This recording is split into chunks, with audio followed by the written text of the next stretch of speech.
जळगाव जिल्ह्यातील भारतीय हवामान विभागाने रेड अलर्ट जारी केल्यानंतर केंद्रीय राज्यमंत्री रक्षा निखिल खडसे यांनी जिल्हावासियांना सतर्क राहण्याचे आवाहन केले आहे।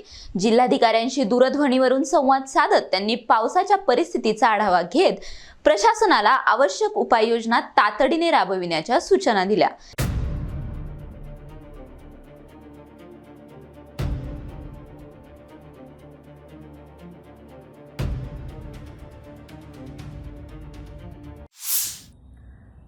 नमस्कार। काल रात्रीपासून आपल्या जळगाव जिल्ह्यामध्ये खूप मोठ्या प्रमाणात पाऊस पडतो आहे। नदी नाल्यांना पूर आलेला आहे आणि आज रात्री सुद्धा हाय अलर्ट दिलेला आहे।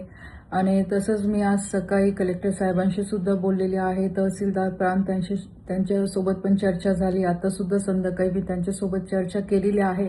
प्रशासनाच्या वतीने सगळी काळजी घेतली जाते आहे, पण आपण सुद्धा लोकांनी सगळ्यांनी काळजी घेतली पाहिजे।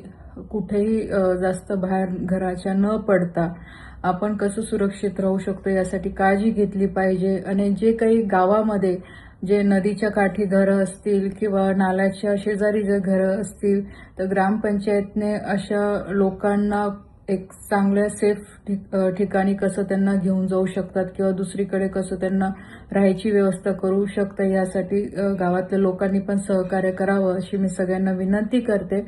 नक्कीच प्रशासन आपल्या पद्धतीने पूर्णपणे सहकार्य करतं आहे, पण आपणही सगळ्या लोकांनी आपल्या आपल्या परीने गावातल्या लोकांना मदत करावी आणि काळजी घ्यावी अशी मी आपल्या सगळ्यांना विनंती करते। धन्यवाद।